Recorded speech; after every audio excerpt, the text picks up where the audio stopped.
उत्क्रांतो भविष्यामि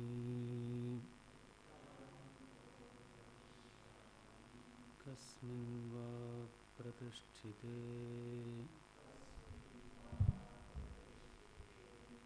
प्रतिष्ठास्यामीति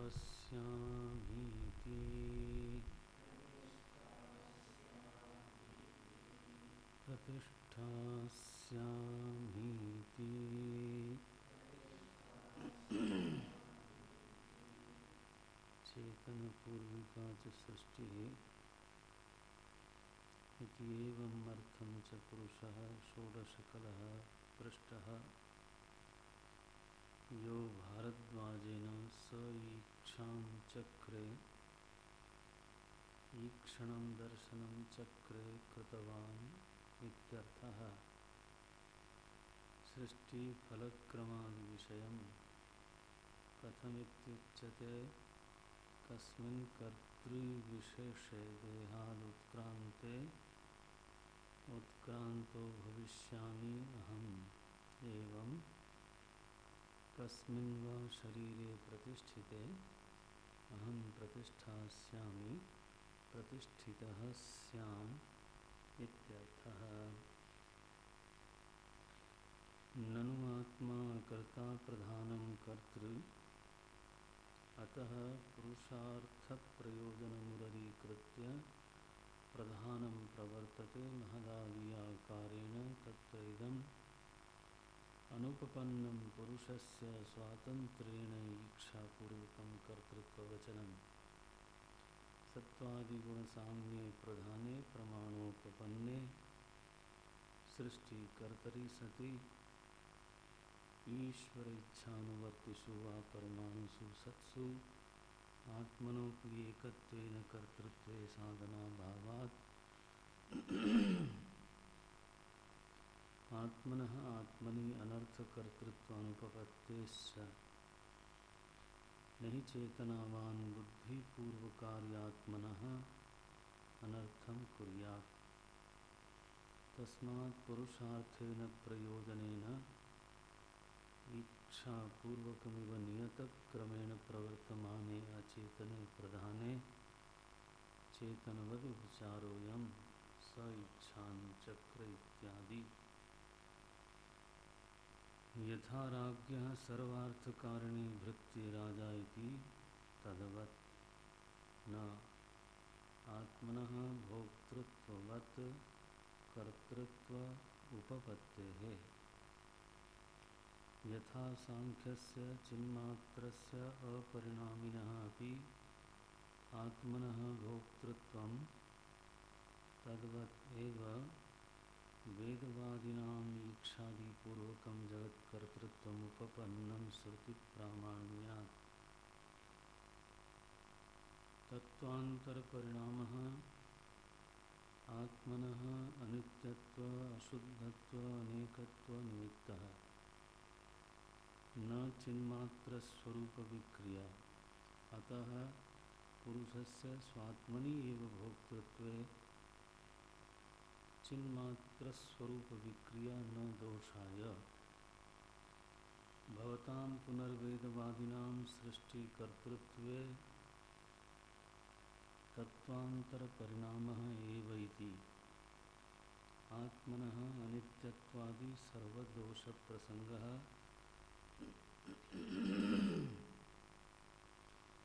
इति चेत् न एकस्यापि आत्मनः अविद्याकृतनामरूपोपाधि अनुपाधिकृतविशेष अभ्युपगमात्।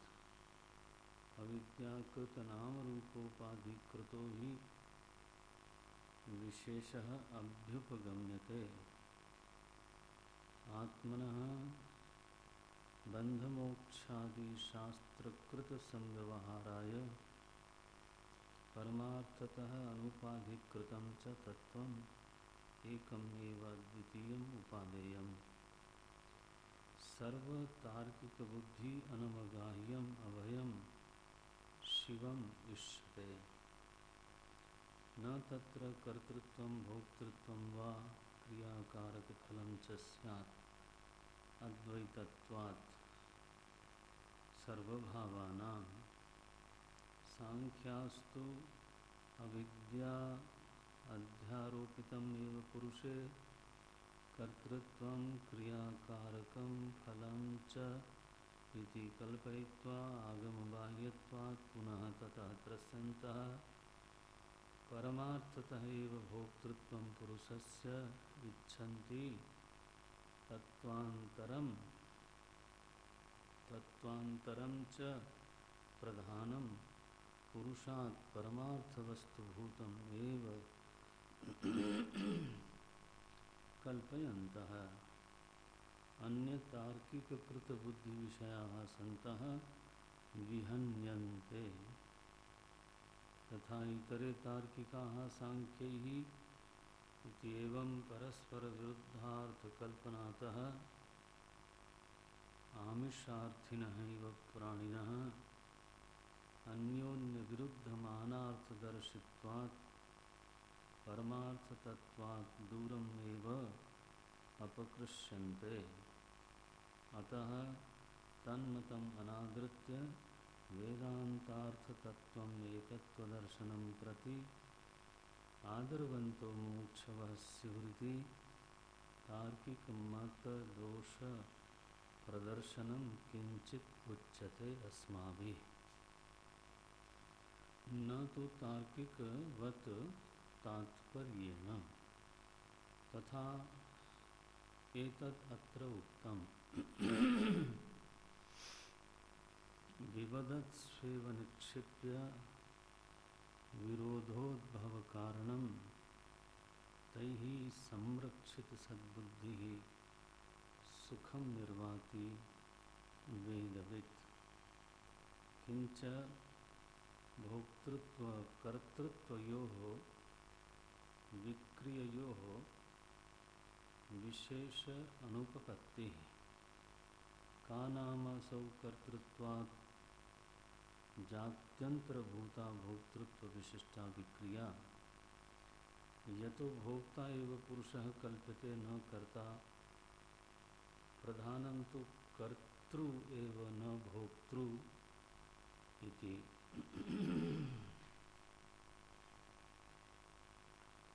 ननु उक्तं पुरुषश्चिन्मात्र एव स च स्वात्मस्थः विक्रियते स च स्वात्मस्थः विक्रियते भुञ्जानः न तत्त्वान्तरपरिणामेन प्रधानं तु तत्त्वान्तरपरिणामेन विक्रियते। अतः अनेकम् अशुद्धम् अचेतनं च इत्यादि धर्मवत् तद्विपरीतः पुरुषः न असौ विशेषः वाङ्मात्रत्वात् प्राग् भोगोत्पत्तेः केवलचिन्मात्रस्य पुरुषस्य भोक्तृत्वं नाम विशेषो भोगोत्पत्तिकाले चेत् जायते निवृत्ते च भोगे पुनस्तद्विशेषात् अपेतश्चिन्मात्र एव भवति इति चेत् महदादि आकारेण च परिणम्य प्रधानं ततोपेत्य पुनः प्रधानं स्वरूपेणावतिष्ठते इति अस्यां कल्पनायां न कश्चित् विशेषः इति। वाङ्मात्रेण प्रधानपुरुषयोः विशिष्टविक्रिया कल्प्यते अथ भोगकालेऽपि चिन्मात्र एव प्रागवत् पुरुषः इति चेत् न तर्हि परमार्थतो भोगः पुरुषस्य। भोगकाले चिन्मात्रस्य विक्रिया परमार्था एव तेन भोगः पुरुषस्य इति चेत् न प्रधानस्यापि भोगकाले विक्रियावत्वात् भोक्तृत्वप्रसङ्गः। चिन्मात्रस्यैव विक्रिया भोक्तृत्वमिति चेत् औष्ण्यादि असाधारणधर्मवताम् अग्न्यादीनाम् अभोक्तृत्वे हेतु अनुपपत्तिः। प्रधानपुरुषयोः द्वयोः युगपत भोक्तृत्वमिति चेत् न प्रधानस्य पारार्थ्यानुपपत्तेः न हि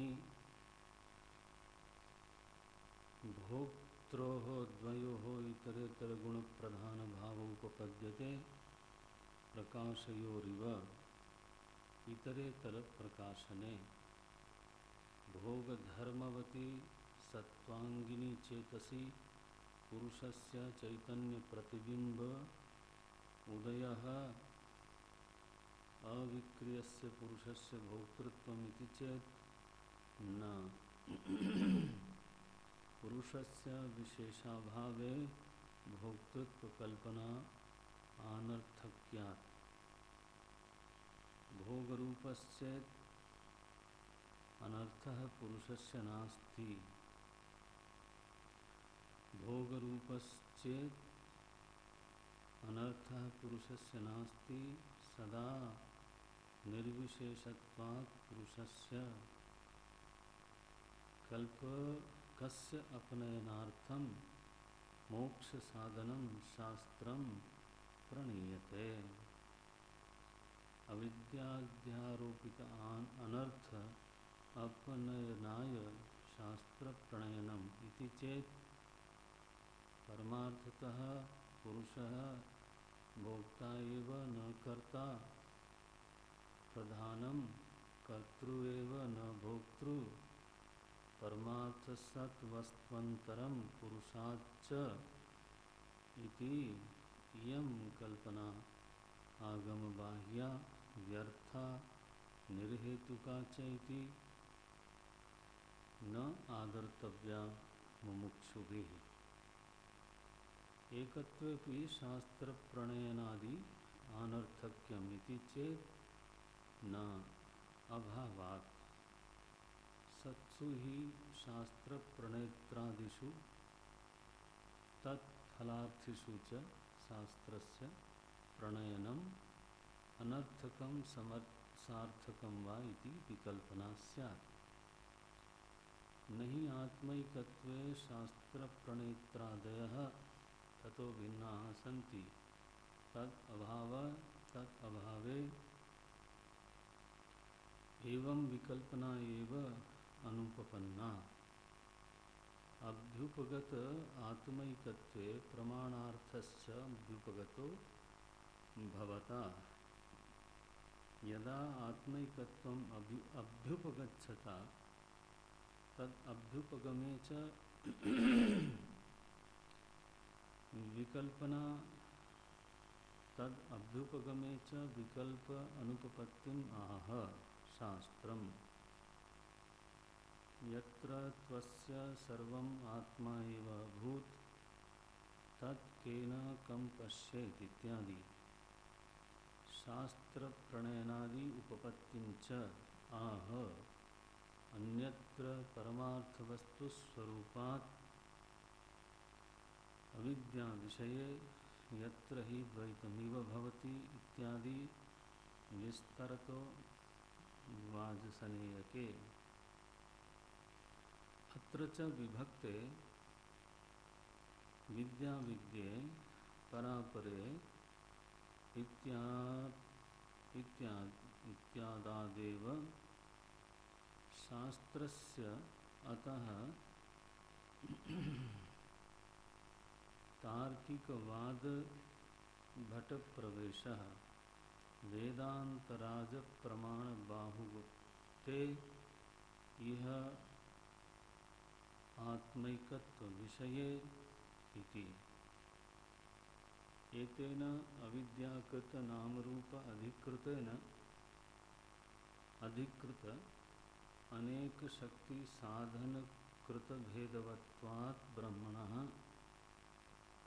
सृष्टि आदि कर्तृत्वे साधनादि अभावो दोषः प्रति उक्तो वेदितव्यः परैः उक्तः आत्मानर्थकर्तृत्वादि दोषश्च यस्तु दृष्टान्तो राज्ञः सर्वार्थकारिणी कर्तरि उपचारात् राजा कर्ता इति सह अत्र अनुपपन्नः स इक्षांचक्रे इति श्रुतेः मुख्यार्थबाधनात् प्रमाणभूतायाः तत्र हि गौणीकल्पना शब्दस्य यत्र मुख्यार्थो न संभवति। यह तो अचेतनस्य मुक्तबद्ध पुरुष विशेष अपेक्षया कर्तृकर्म देश काल निमित्त अपेक्षया च बंध मोक्षादि फलार्था नियता पुरुषं प्रति प्रवृत्ति ही न उपपद्यते। यथा उक्त सर्वज्ञ ईश्वर कर्तृत्व पक्षे तु उपपन्ना।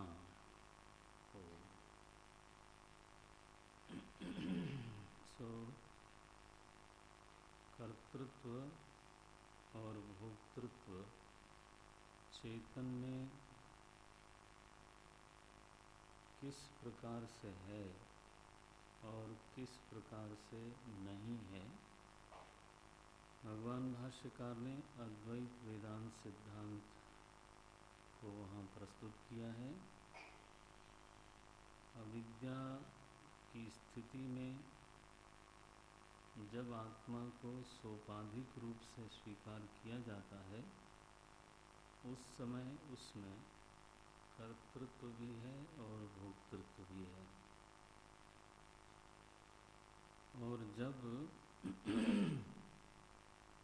निरुपाधिक आत्मा की बात होती है तो उस समय उसमें किसी भी प्रकार के विकार की गंध मात्र भी स्वीकार नहीं की जाती, न भोक्तृत्व की न कर्तृत्व की, न क्रिया कारक फल। ये पांचों प्रकार के विकारों का वहाँ अत्यंताभाव है। केवल एक अद्वितीय निष्क्रिय निर्विकार निस्संग निरंजन चेतन वस्तु में जिसके अतिरिक्त और कोई वस्तु ही नहीं है, उस वस्तु में इन पांचों का अभाव सिद्ध होता है। लेकिन उसी निरुपाधिक आत्मा में जब अविद्या से उपाधियों का आरोप स्वीकार कर लिया जाता है, उपाधि धर्मों का आरोप स्वीकार कर लिया जाता है, तब भोक्तृत्व भी चेतन में ही प्राप्त हो रहा है और कर्तृत्व भी चेतन में ही प्राप्त हो रहा है। यह मानना पड़ेगा। अहम करोमि ये अहम में ही घटता है और अहम जानामि यह भी अहम में ही घटता है। सो वेदांत की तो व्यवस्था ये है, वेदांत का सिद्धांत ये है कि सोपाधिक में कर्तृत्व भोक्तृत्व है और दोनों है, निरुपाधिक में भोक्तृत्व है, यह बात कहना बिल्कुल गलत है। निरुपाधिक में न कर्तृत्व है न भोक्तृत्व है। सांख्य से गलती ये हुई अथवा कि ये सांख्य की चूक ये है कि निरुपाधिक आत्म चैतन्य को उन्होंने समझा नहीं, सोपाधिक आत्म चैतन्य की परिधि में रह करके ही उन्होंने आत्मा में भोक्तृत्व को स्वीकार किया और कर्तृत्व क्रिया कारक फल इन चार विकारों को आत्मा में सिद्ध नहीं कर पाने के कारण अथवा आत्मा में दिखाने से डर जाने के कारण उन्होंने प्रधान में स्वीकार किया। और जब एक बार प्रधान में इन विकारों को दिखाने की आवश्यकता पड़ी तो प्रधान को आत्मा से भिन्न एक स्वतंत्र वस्तु के रूप में स्वीकार करना पड़ा।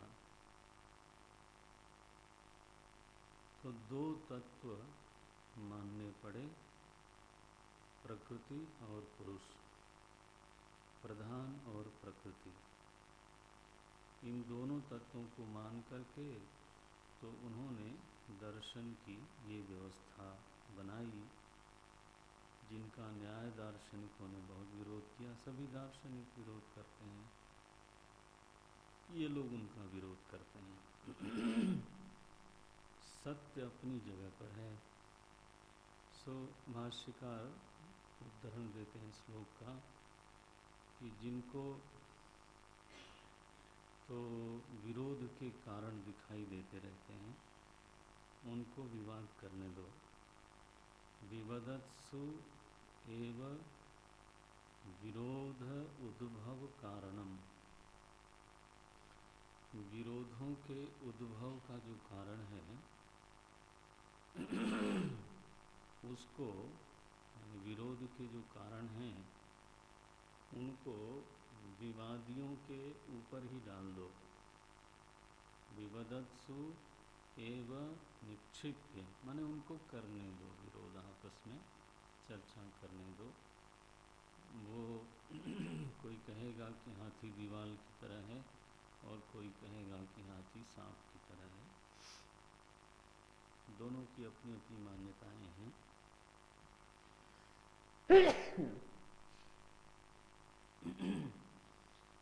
तो छू करके अगर हाथी का रूप निश्चित करना पड़ेगा तो दोष तो होगा ही। तो वो कहते हैं कि तई ही संरक्षित सद्बुद्धि ही, अपनी जो सद्बुद्धि है माने जो वास्तविक बुद्धि है, प्रमा बुद्धि है, वो इन विवादियों से सुरक्षित रख करके तई ही संरक्षित सद्बुद्धि ही सही सही तरीके से प्रमाण विचार से, श्रवण मनन से, साधना से, निधिध्यासन से जो हमारी सदाकार वृत्ति बनी है उसको संरक्षित करो। उसको बार बार विवादित करने की आवश्यकता है नहीं। इसीलिए कहा दुस्तर्कात् सुविरम्यताम्। तो भगवान भाष्यकार का परामर्श यही है। बहुत ज़्यादा विवाद करने से कोई प्रमा हमारी दृढ़ होती हो ऐसा नहीं है। श्रुतिमत तर्कोनुसंधीयता, आप करो लेकिन श्रुति के अनुकूल रह करके तर्क करिए। श्रुति को समझने में जितना विचार विमर्श सहायक दिखाई देता है उतना करो। तो एक बहसी स्वभाव विकसित करने की कोई आवश्यकता नहीं है। संरक्षित सद्बुद्धि, बुद्धजनई वाद परित्यज्यताम्। बोले जो विद्वत जन है ना, उनसे बहुत वाद मत करो, उनसे सीख लो।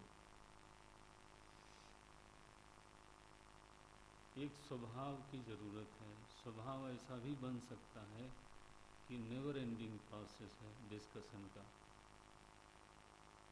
जब देखो तब डिस्कशन, जब देखो तब डिस्कशन, निगमन की कोई स्थिति ही नहीं है।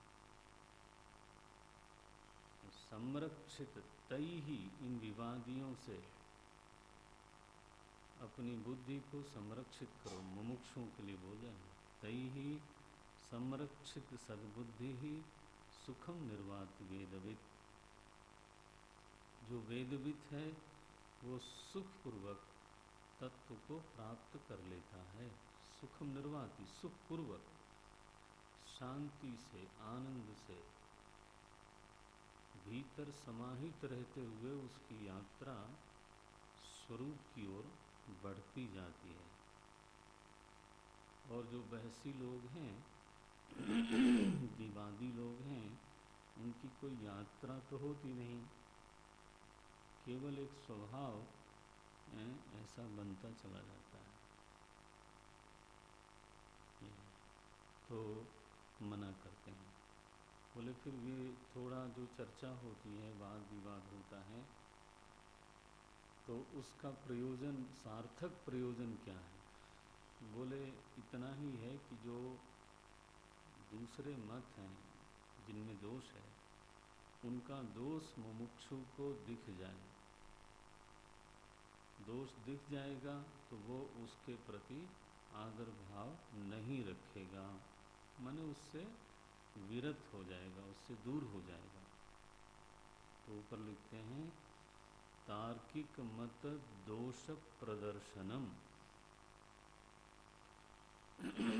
तार्किक माने विवादियों के मतों में जो दोष है, वैचारिक दोष है, वो उन दोषों को प्रदर्शित करना हमारा यहाँ पर उद्देश्य है, सार्थक उद्देश्य है। अच्छा, इस उद्देश्य को लेकर के थोड़ी चर्चा करते हैं। सांख्य का कोई अभ्यासी है, लेकिन मानव की मुमुक्षु है, तो भगवान भाष्यकार मानव से पूछते हैं कि आपने ये कहा कि प्रधान में कर्तृत्व है और आत्मा में भोक्तृत्व है, तो मुझे ये समझाइए कि इन दोनों में विशेषता क्या है? कर्तृत्व और भोक्तृत्व नाम की जो विक्रिया है, ये विक्रिया में भेद क्या है, विशेषता क्या है? किंच भोक्तृत्व कर्तृत्व योः विक्रिययोः, ये दोनों विक्रिया हैं, विक्रिययोः विशेष अनुपपत्ति ही, मुझे तो कोई इसमें कोई विशेष माने भेद दिखाई नहीं देता, दोनों ही विक्रिया हैं। का नाम असौ कर्तृत्वात् जात्यंतर्भूता भोक्तृत्व विशिष्टा विक्रिया। कर्तृत्व की जाति से भिन्न भोक्तृत्व नाम की विक्रिया क्या है?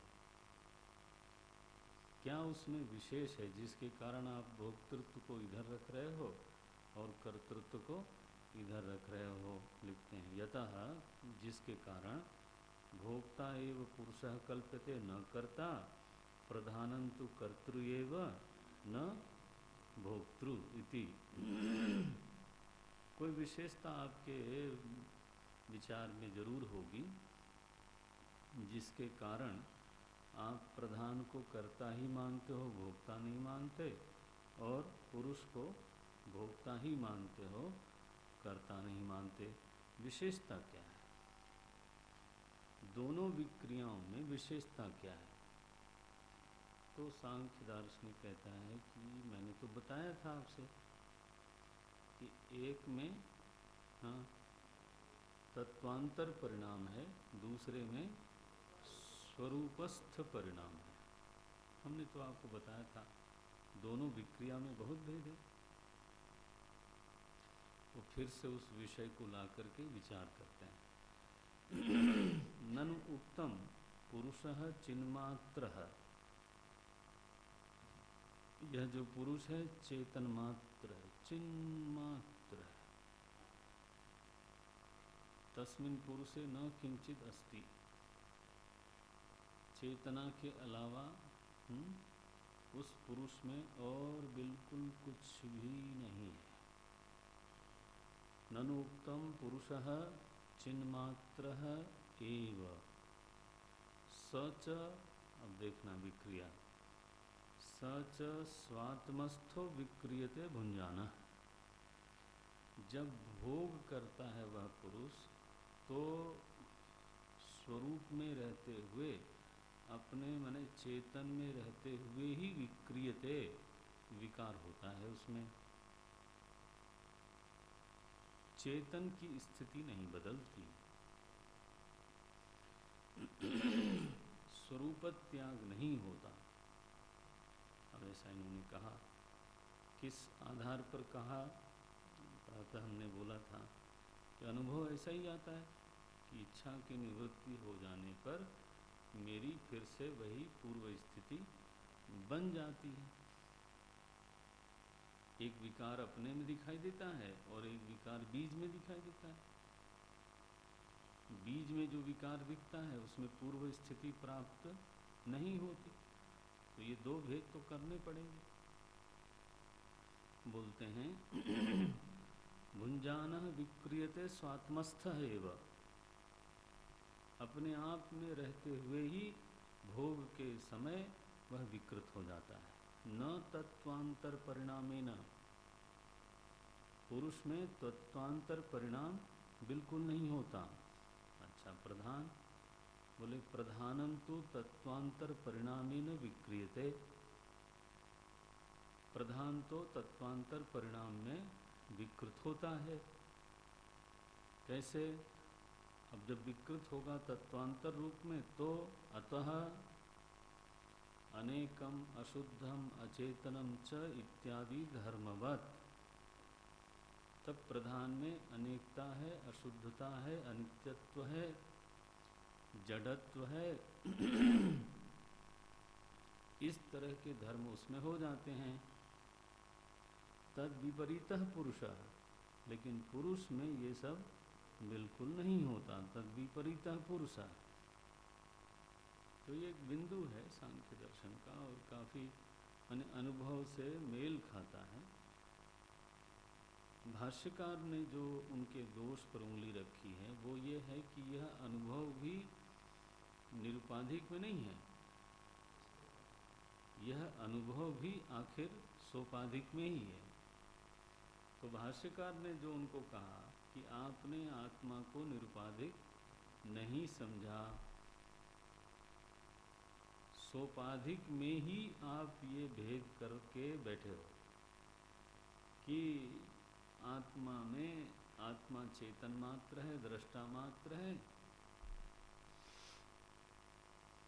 और उसमें फिर ये परिणाम होता है। और चेतन परिणमित होके जड़ नहीं बनता, चेतन का परिणाम चेतन ही होता है। ये परिणाम का मतलब है परिवर्तन। तो चेतन बदल के क्या हुआ? बोले चेतन बदल के चेतन रहा। इसलिए वह स्वरूपस्थ परिणाम है। स्वात्मस्थो विक्रियते, ये बोलते हैं। लेकिन मैं कह रहा था कि सोपाधिक होने पर भी परिणाम जो अहम में अनुभव में आता है वो ऐसा ही अनुभव में आता है। इसलिए सांख्य का अपना एक पक्ष है। अब देखें उसको।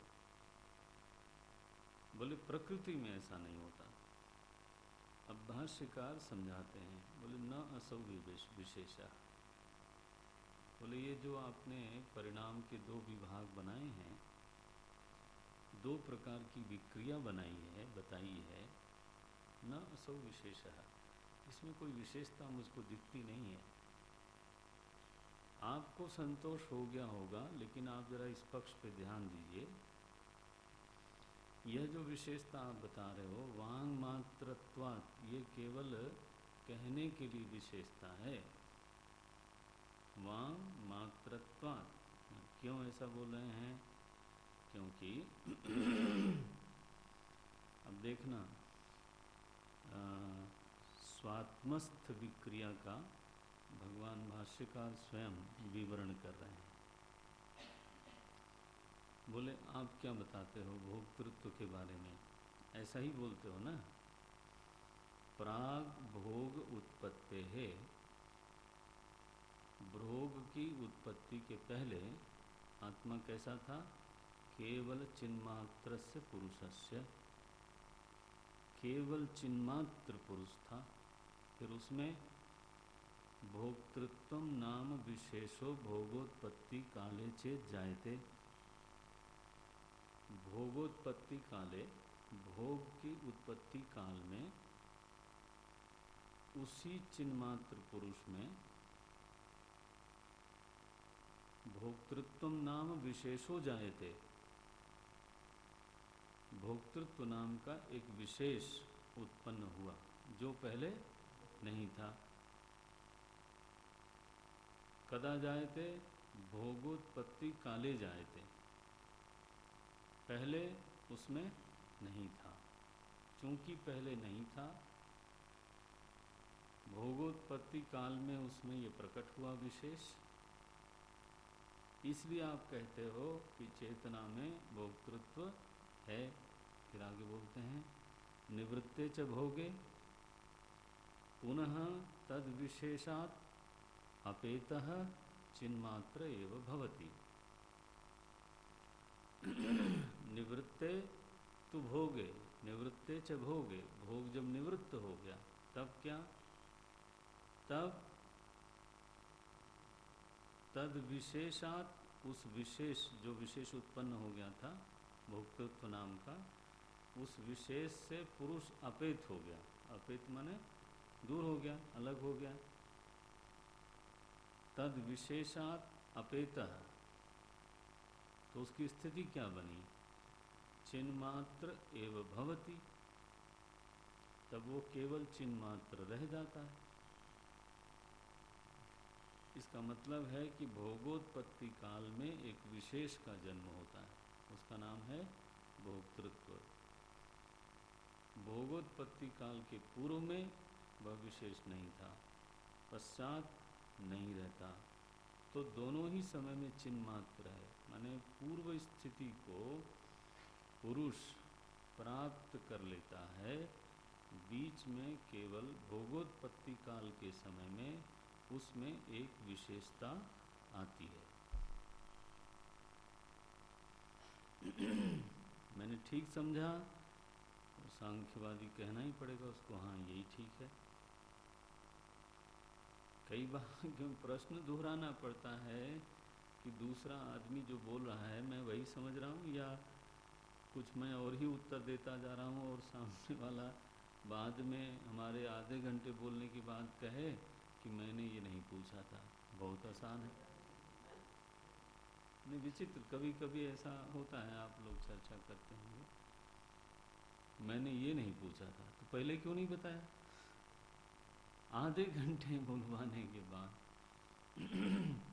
तो भाष्यकार कहते हैं आपकी जो स्वरूप विक्रिया है वो यही है ना? हाँ जी यही है। चलो ठीक है। तो अभी लाइक है वांग मात्रत्वात् प्राग भोगोत्पत्ते है केवल चिन्मात्र से पुरुषस्य चिन्मात्र एवं भवती चेत।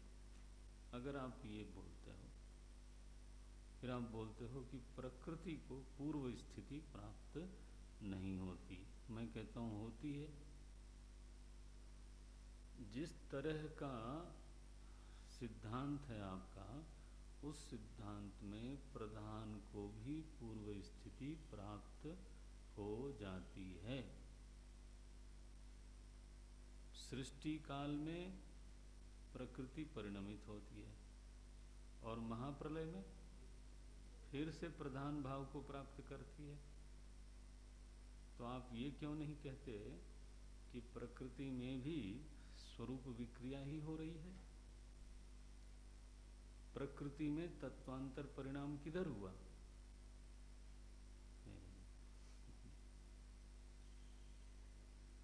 भाई प्रकृति एज ए होल देखना पड़ेगा आपको। बीज देख करके, दूध दही देख करके ये दृष्टांत मत बनाइए ना, बोलते हैं।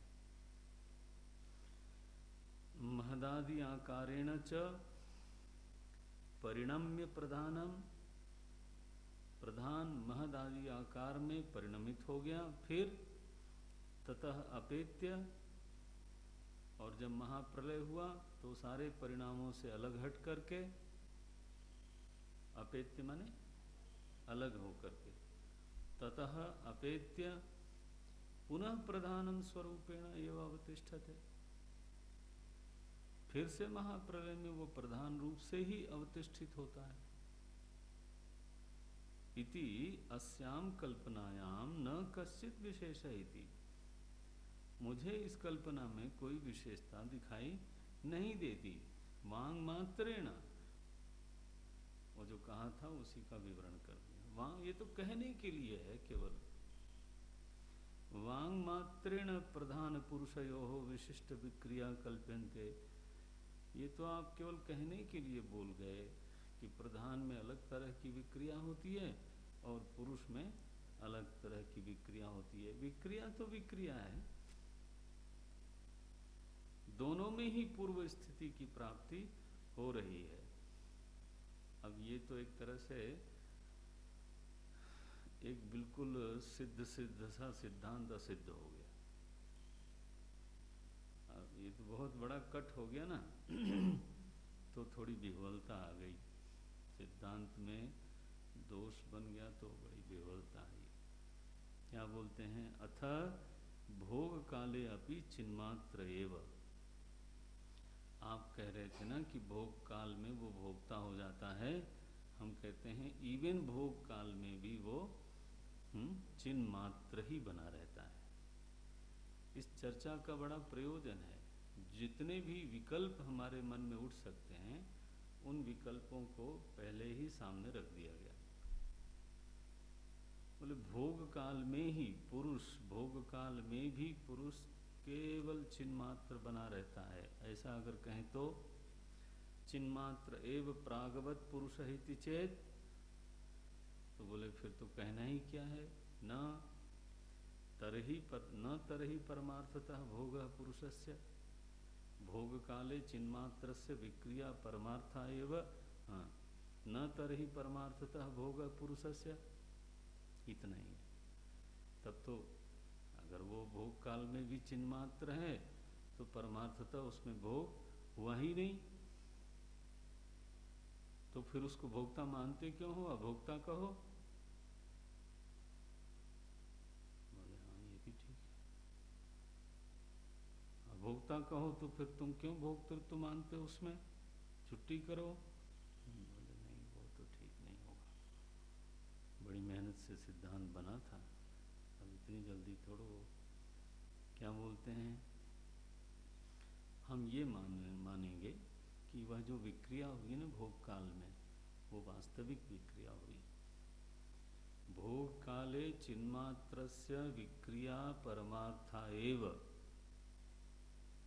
विक्रिया परमार्था, वह जो विक्रिया हुई पुरुष में वो वास्तविक विक्रिया हुई, ऐसा मैं कह रहा हूं। तेन भोग पुरुषस्य इति चेत, इसी तरह से पुरुष को भोग होता है। बोले ना, अगर विक्रिया वास्तविक होने से भोग होता है तो प्रधान में जो विक्रिया है क्या वो अवास्तविक है क्या? बोले उसमें तो बिल्कुल ही वास्तविक है। बोले उसको भी भोक्ता मानो। फिर विक्रिया के वास्तविक हो जाने से अगर भोक्तृत्व सिद्ध होता हो तो प्रधान में भी भोक्तृत्व क्यों नहीं मानते?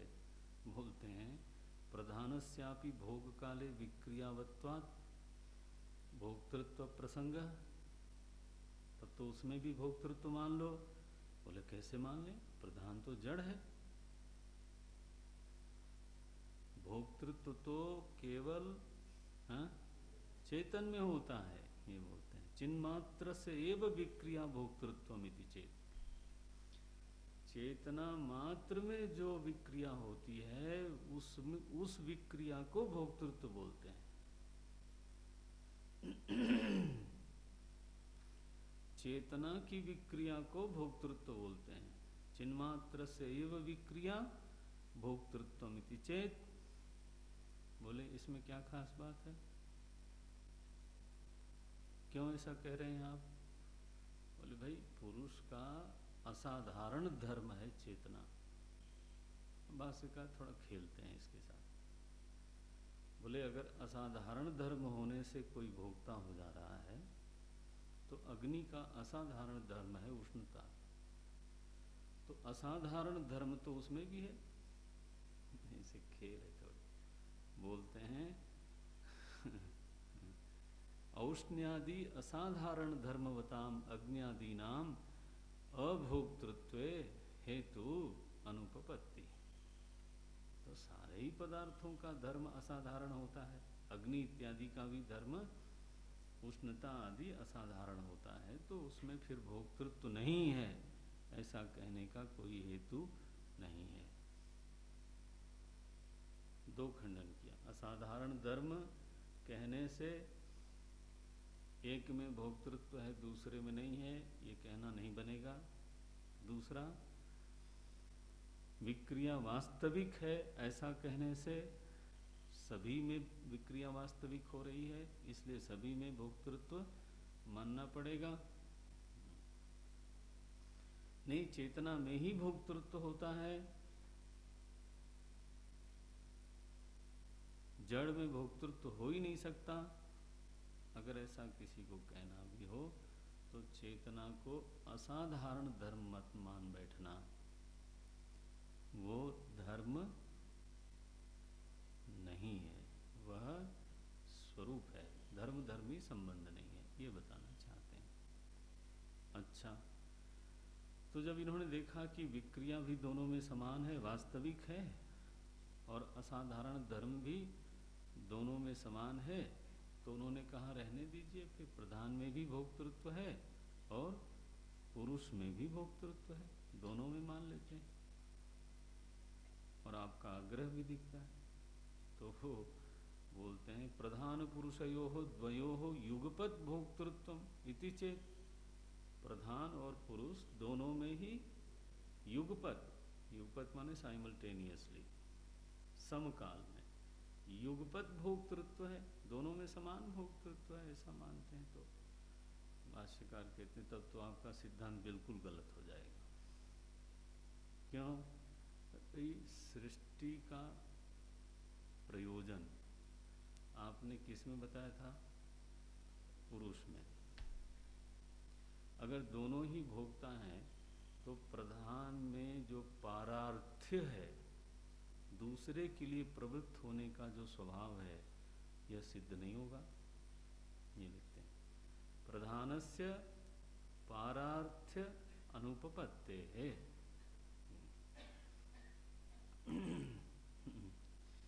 इस मीमांसा से ये तय करना मुश्किल हो गया कि भोक्तृत्व है कहाँ।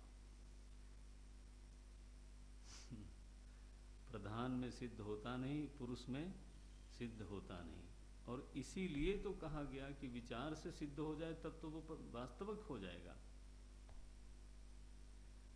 भोक्तृत्व अगर सिद्ध है तो केवल अविद्या से सिद्ध होगा, विचार से सिद्ध हो जाए तब तो फिर वो प्रामाणिक हो गया।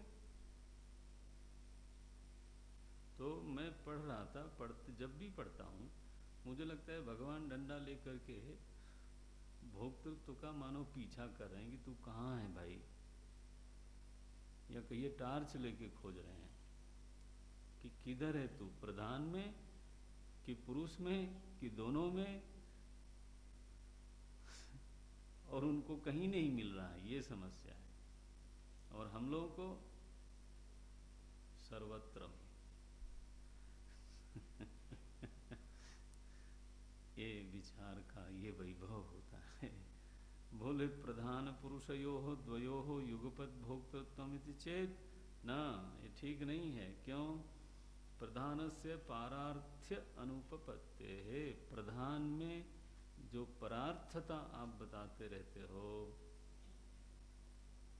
वो तो सिद्ध नहीं होगा। फिर नहीं, ये बड़ा अच्छा दृष्टांत, नहीं भोक्त्रोः द्वयोः इतरेतर गुण प्रधान भाव उपपद्यते।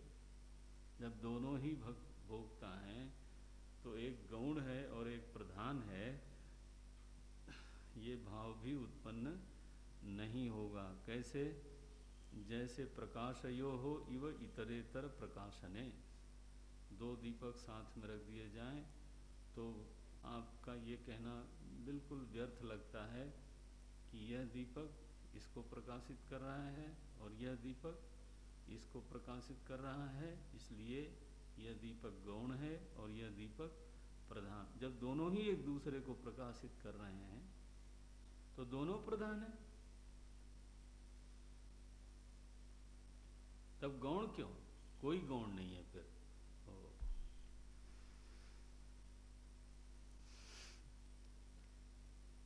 कहाँ है तू? बोलते हैं मुझे लगता है कि ये भोक्तृत्व है ना, ये चित्त में है। सांख्य वाले ने कहा कि वहाँ ढूंढिए, शायद वहीं मिल जाए। चित्त में मिल जाएगा शायद। कौन से चित्त में? बोले सात्विक चित्त में। उसी में ज्ञान होता है ना, सांख्य दर्शन के अनुसार। और गीता में भी लिखा सुख संगेन बधनाति ज्ञान संगेन, तो ज्ञान भी है सत्व में, सुख भी है। तो मुझे लगता है कि वहीं ढूंढिए आप, उस कमरे में जाइए। कहाँ? बोले चित्त में, शायद वहीं मिलेगा ये। भाष्यकार ने कहा अच्छा दिखाओ, ले चलो, टार्च लेके चलो। भोग धर्मवती सत्वांगिनी चेतसी, चेतसी माने चित्त में। कैसा चित्त है? सत्वांगिनी, सत्व का हिस्सा है, सात्विक है, सत्वगुण वाला है। कैसा है? भोग धर्म वाला है। तो चित्त को क्वालिफाई किया इन्होंने, एट्रीब्यूट्स दिए। क्या? कि वह सात्विक है, भोग धर्म वाला है। ऐसे चित्त में शायद भोक्तृत्व है। बोले तो फिर पुरुष में क्यों बोलते हो? चित्त में ही होने दो। बोले नहीं, इसलिए बोलते हैं पुरुष में क्योंकि ऐसा सत्वगुण होने मात्र से चित्त में भोक्तृत्व नहीं आएगा। फिर कैसे आएगा? बोले ना, वो पुरुष का उसमें प्रतिबिंब पड़ता है। चेतन का चित्त में प्रतिबिंब पड़ता है, तो वो प्रतिबिंब तो पुरुष का है। उस प्रतिबिंब का चित्त में उदय होना ही पुरुष का भोक्तृत्व है। वाह!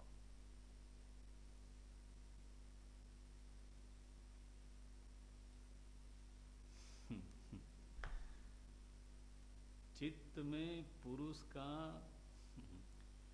प्रतिबिंबित होना ही पुरुष का भोक्तृत्व है। ये डेफिनेशन है। को नाम भोक्तृत्व, किम नाम भोक्तृत्वम? ऐसा पूछा जाए, भोक्तृत्व किसको बोलते हैं? बोले इसको बोलते हैं। प्रतिबिंब पड़ने का नाम भोक्तृत्व है। व्याख्या देखो, बोलते हैं भोग धर्मवती सत्वांगिनी चेतसी पुरुषस्य चैतन्य प्रतिबिंब उदयः। तो बोले पुरुष का क्या हुआ? बोले अविक्रियस्य पुरुषस्य भोक्तृत्वमिति। निर्विकार पुरुष का चित्त में प्रतिबिंबित होना ही उस निर्विकार पुरुष का भोक्तृत्व है। अविक्रियस्य पुरुषस्य भोक्तृत्वमिति चेत। बोले इतना लंबा चौड़ा भाषण क्यों दिया? ना, ये ठीक नहीं है। क्यों? पुरुषस्य विशेष अभाव है। पुरुष में क्या विशेषता आई? अगर विशेषता आई भी प्रतिबिंब पड़ने से, तो कहाँ आई? चित्त में आई। बोले नहीं नहीं नहीं, सूर्य में कुछ गड़बड़ हो गई। क्यों भाई? हमारी बाल्टी में प्रतिबिंब पड़ा है, तो तुम्हारी बाल्टी में पड़ा तो सूर्य में क्या विशेष प्रकट हुआ? लिखते हैं पुरुषस्य विशेष अभावे भोक्तृत्व कल्पना अनर्थक्यात्। ये पुरुष में भोक्तृत्व की कल्पना बिल्कुल निरर्थक है। अब परेशानी है कि कहाँ है भोक्तृत्व? ये है क्या चीज जिसने दुनिया को तंग कर रखा है? ये कहाँ है और क्या चीज़ है। ये बात तो सही है कि एक विक्रिया है, ये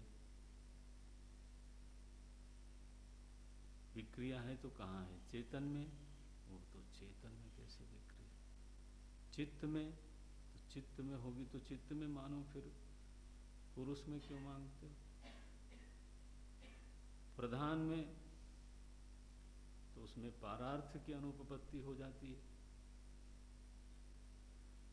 कहाँ है, बोले महाराज आपको दिखता नहीं, हम तो परेशान हैं उसी से।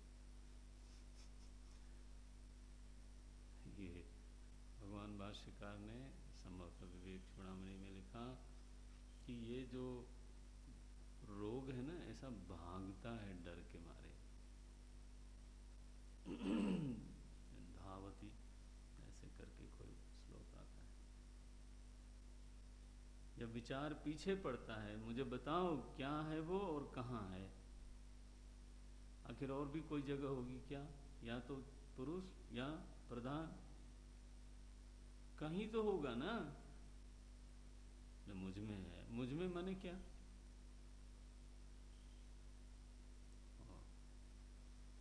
बोलता अच्छा मैं एक और कोशिश करता हूं। भोग रूपश्चेत, भोग रूपश्चेत अनर्थः पुरुषस्य, भोग रूपश्चेत अनर्थः पुरुषस्य नास्ति सदा निर्विशेषत्वात् पुरुषस्य कल्पना अपनयनार्थम मोक्ष साधनम शास्त्रम प्रणीयते। वो कहते हैं पुरुष में भोग, पुरुष भोग रूप है। बोले क्या बात करते हो, भोग रूपस, भोक्ता रूप कहने की बजाय अब भोग रूप कहने लगे। भोग रूपश्चेत अनर्थ, ये तो सबसे बड़ा अनर्थ हो गया। पुरुषस्य नास्ति, पुरुष तो कभी ऐसा हो नहीं सकता। सदा निर्विशेषत्वात्, अब इन्हीं का पूर्व पक्ष है, वो सदा निर्विशेष है, भोग रूप से सदा निर्विशेष है। बोलते हैं अगर ऐसा है तो ये जो सारे शास्त्र हैं,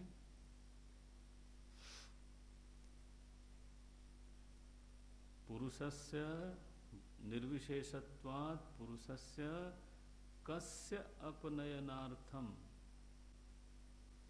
मोक्ष साधनम शास्त्रम प्रणीयते। किसके अपनयन के लिए मोक्ष शास्त्र का प्रणयन होगा। अगर तुम पुरुष में भोग परमार्थ मान लो तो वो तो फिर कभी जाएगा नहीं। भोग रूप मान लो, नहीं भोग रूप से निर्विशेष मान लो तो शास्त्र का अनर्थक्य हुआ। क्या अनर्थक्य हुआ कि जब वो शुरू से ही निर्विशेष है, उसमें किसी प्रकार की बाधा ही नहीं है, तो किसके अपनयन के लिए शास्त्रों का प्रणयन किया गया है। कस्य अपनयनार्थम, देखना, मोक्ष साधनम शास्त्रम प्रणीयते। भोग रूप माने तो उसका अपनयन हो ही नहीं सकता, और निर्विशेष माने मान ले कि उसमें कभी भोक्तृत्व हुआ नहीं, तो फिर किसके अपनयन के लिए, किसके निवारण के लिए शास्त्रों का प्रणयन हुआ। तो बोलते हैं अविद्या अध्यारोपित अनर्थ अपनयनाय शास्त्र प्रणयनम इति चेत। बोले आत्मा में अविद्या से अध्यारोपित जो अनर्थ पड़ा हुआ है, उस अनर्थ के अपनयन के लिए शास्त्रों का प्रणयन किया गया। माने ये बताना चाहते हैं कि शास्त्र निरर्थक नहीं है, शास्त्र सार्थक है, उनका प्रयोजन है।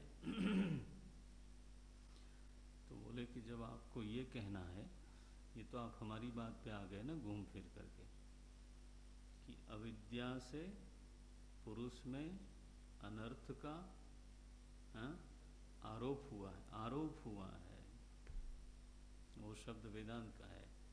जहाँ सांख्य वाले को ये, मेरे मन में जो शब्द आ रहा है वो है हाँक के ले आए। जैसे बैल को हाँका जाता है ना पशु को, वैसे सांख्य को ये हाँक हाँक करके यहाँ तक ले आए। उसको ये कहना ही पड़ा कि यह जो अनर्थ है ना भोक्तृत्व नाम का, ये और तो कहीं सिद्ध नहीं होता, ये पुरुष में ही है लेकिन आरोपित है। और कैसे आरोपित है? अविद्या। और तो किसी तरह से सिद्ध होता नहीं। तो अविद्या, ग्रंथ देखना, अविद्या अध्यारोपित अनर्थ अपनयनाय